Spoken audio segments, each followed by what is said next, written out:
If you ask someone about the day Philippine independence was acquired, they'd probably answer June 12 or July 4 or August 1. I don't know.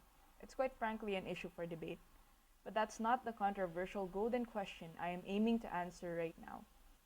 Dates can get mixed, and we all have varying definitions, or rather, perspective of how freedom was attained.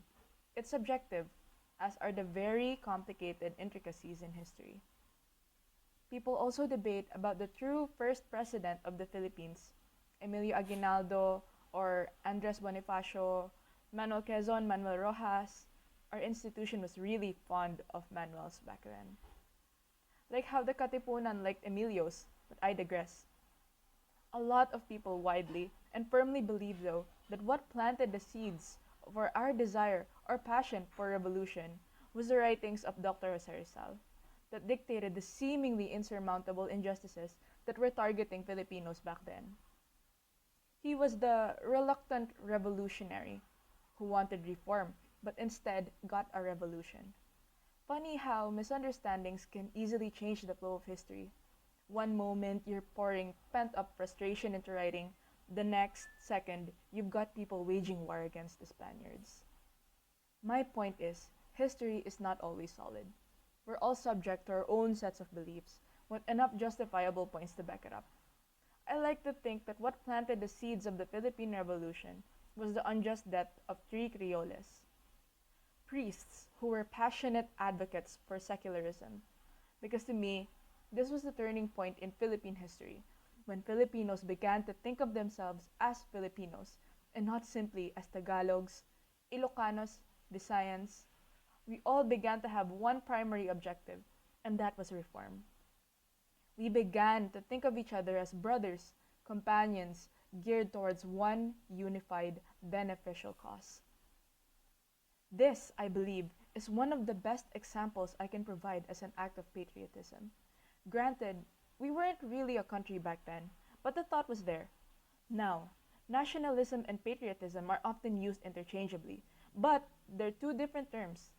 The difference between patriotism and nationalism is that the patriot is proud of his country for what it does, and the nationalist is proud of his country no matter what it does.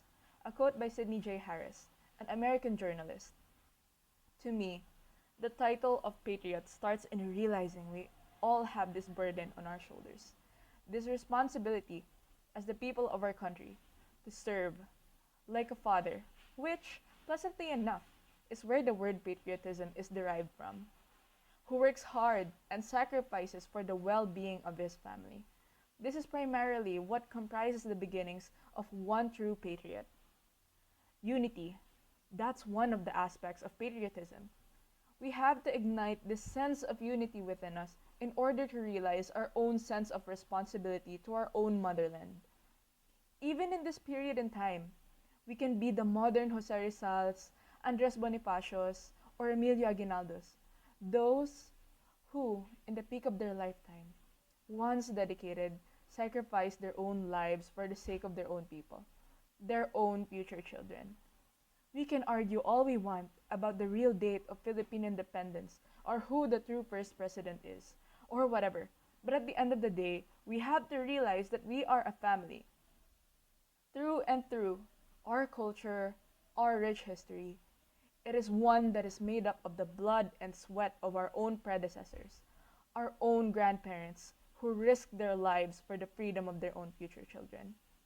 Let me ask you this, and beckon you, what is stopping us from remembering the people who aided the cause for Philippine independence and living a life exemplifying their very own core values?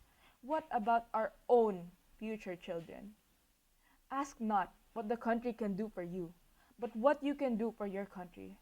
One of John F. Kennedy's famous quotes, but I believe for a good reason. If you put it into perspective, there are a lot of things that should be changed in how our country is. There is a lot of work to be done, and each and every one of us is entitled to help. So, what are you waiting for?